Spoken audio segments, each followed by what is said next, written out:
Salam saudaraku, semoga kita semua dalam keadaan sehat dan penuh sukacita dalam Tuhan. Kita akan merenungkan firman Tuhan yang menjadi nas khotbah pada minggu Advent keempat ini, yang tertulis dalam kitab Nabi Yesaya pasal 7 ayat 10-16. Sebelumnya mari kita berdoa. Bapa di sorga, kami akan merenungkan firman-Mu. Kiranya Roh Kudus menerangi hati dan pikiran kami, agar kami sungguh memahami firman-Mu. Dalam nama Tuhan Yesus Kristus kami berdoa. Amin. Yesaya 7 ayat 10-16. Beginilah firman Tuhan.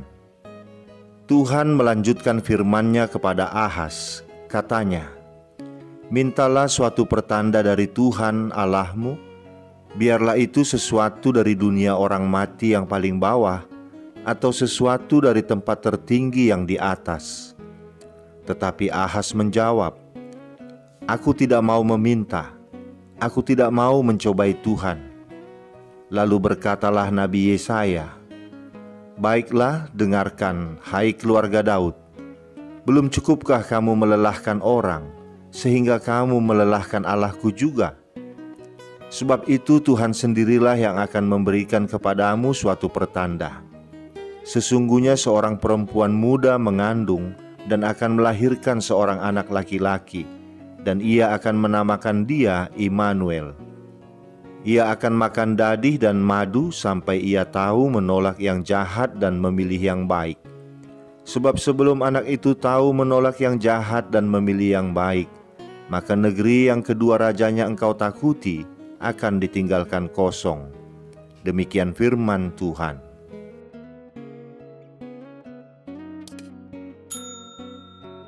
Saudaraku, dalam kehidupan ini, kita akan selalu melihat tanda untuk mengingatkan kita harus melakukan sesuatu. Jika kita mengabaikan pertanda tersebut tanpa melakukan apa-apa, kita akan rugi. Misalnya, jika hari berawan, maka kita harus mempersiapkan payung. Kalau tidak, ketika hujan kita akan basah kehujanan. Karena itu, ketika pertanda muncul, kita harus berpikir bagaimana meresponinya.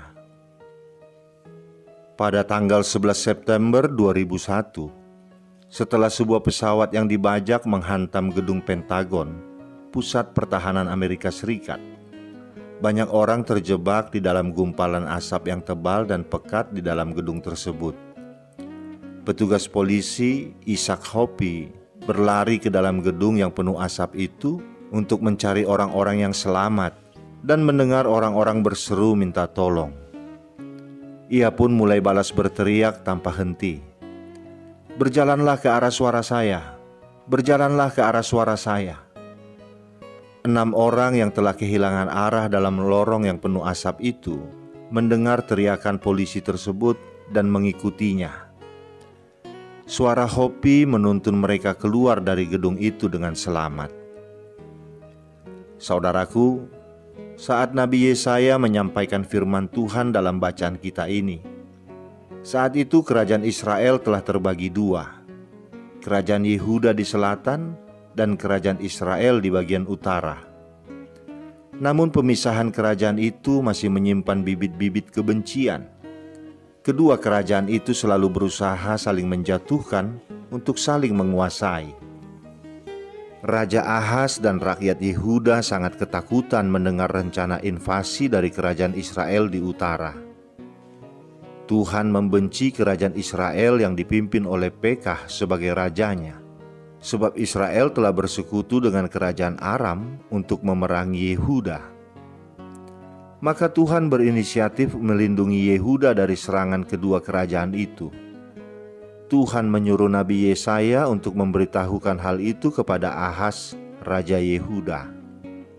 Ia menyuruh Nabi Yesaya untuk memberitahukan hal itu kepada Ahaz, Raja Yehuda, bahwa Tuhan ada bersama-sama mereka untuk melindungi mereka dari serangan musuh, sehingga mereka tidak perlu khawatir lagi. Tuhan Allah melalui Nabi Yesaya telah menubuatkan kehancuran Israel dan Aram.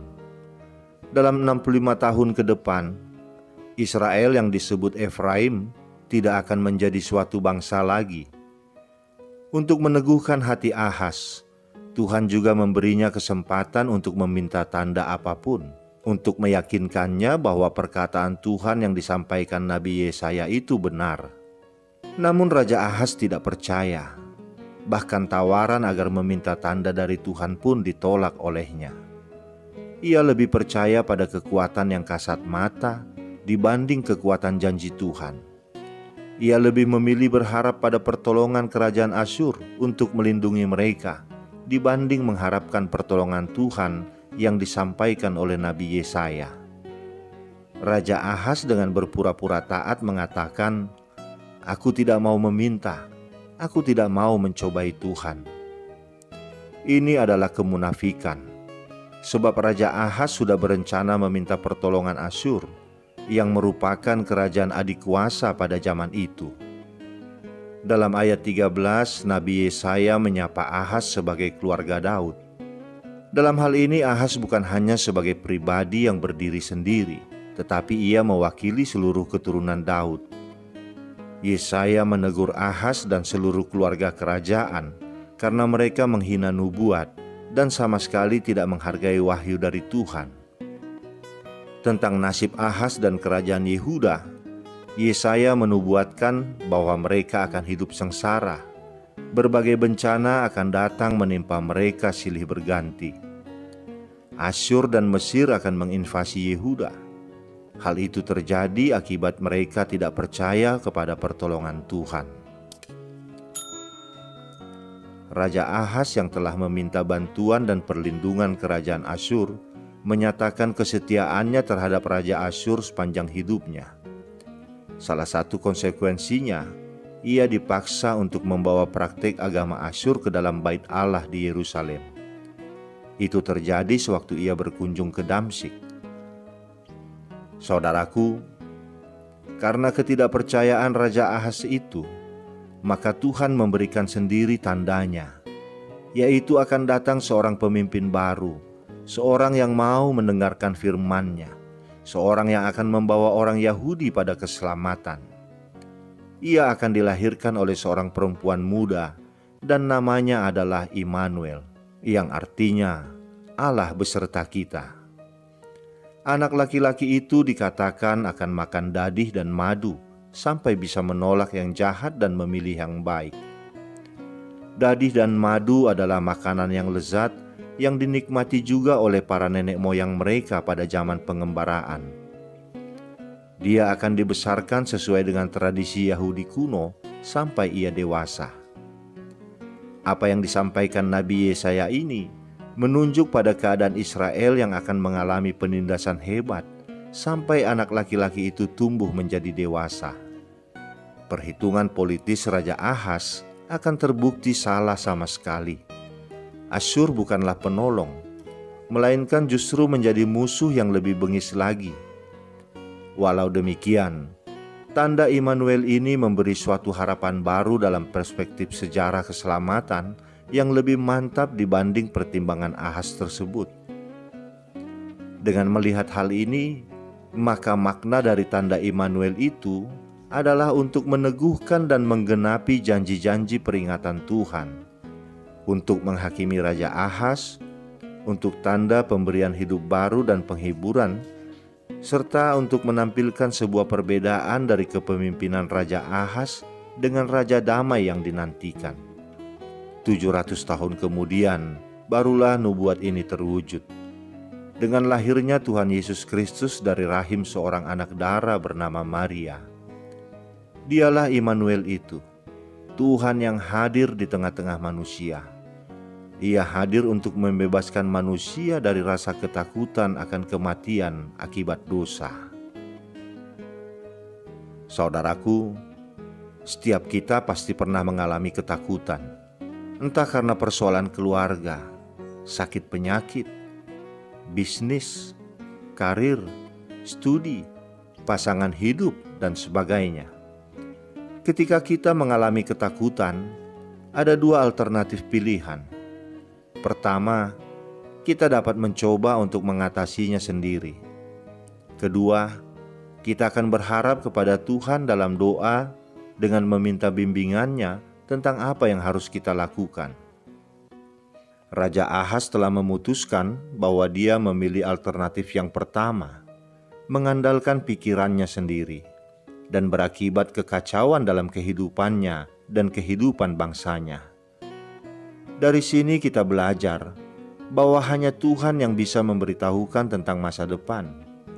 Hanya Tuhan yang Maha Kuasa. Hanya Tuhan yang sanggup mengatasi ketakutan kita. Janganlah kita menjadi seperti Raja Ahaz yang bersandar kepada kekuatan perhitungan manusia dan bukannya bersandar kepada Sang Pencipta. Puji syukur kepada Tuhan, sekarang kita telah memperoleh Immanuel, yakni Tuhan Yesus Kristus. Tanda yang membawa kita kepada pengharapan dan keselamatan telah digenapi. Lahirnya Tuhan Yesus Kristus adalah bukti dan tanda bahwa Allah ada bersama-sama kita. Ia hadir bersama-sama kita di segala suasana, baik suka maupun duka, susah maupun gembira, takut maupun tentram sentosa. Sebelum Tuhan Yesus naik ke surga, Ia berkata, "Aku menyertai kamu senantiasa sampai kepada akhir zaman."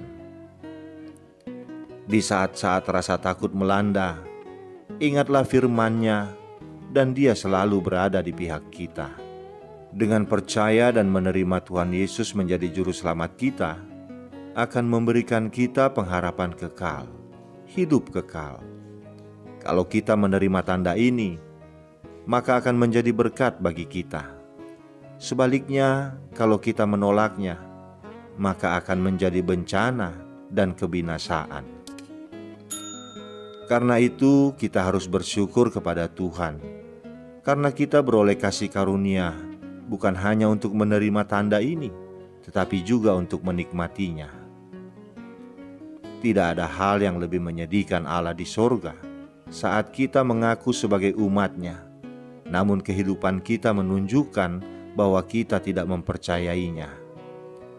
Sesulit apapun dan seberat apapun keadaan kita, mari jangan mudah terpengaruh untuk meminta pertolongan pada kuasa-kuasa lain selain kuasa cinta kasih Sang Immanuel. Ingatlah, Tuhan telah menegaskan bahwa Ia selalu beserta kita. Immanuel, Allah beserta kita. Allah beserta kita di saat bahaya. Allah beserta kita dalam masa-masa sulit. Allah beserta kita ketika kita sedang kesepian. Allah beserta kita ketika ada kebutuhan dalam hidup kita. Saudaraku, firman Tuhan hari ini mengingatkan kita bahwa ada satu jaminan bagi kita untuk tetap tenang dalam menjalani hidup ini. Sekalipun hidup ini penuh pergumulan, penuh tantangan, dan penuh mara bahaya, tetaplah tenang dan percaya, sebab Allah beserta kita. Amin. Kita berdoa. Bapa di surga, kami bersyukur atas firman-Mu yang mengingatkan kami, Engkau senantiasa ada bersama-sama dengan kami. Tak pernah sekalipun Engkau meninggalkan dan jauh dari kami. Justru kamilah yang selalu menjauh dari-Mu. Melalui firman-Mu ini kami menyadari bahwa dalam kehidupan kami harus mengandalkan Engkau, memohon tanda dari-Mu, dan tidak mengandalkan kekuatan kami sendiri, mengandalkan kepintaran kami sendiri. Ampunilah kami Bapa yang selama ini mengagung-agungkan kepintaran dan kekuatan kami. Dan biarlah sejak hari ini kami hanya mengandalkan kekuatan-Mu saja. Di dalam nama anak-Mu Tuhan Yesus Kristus kami berdoa. Amin.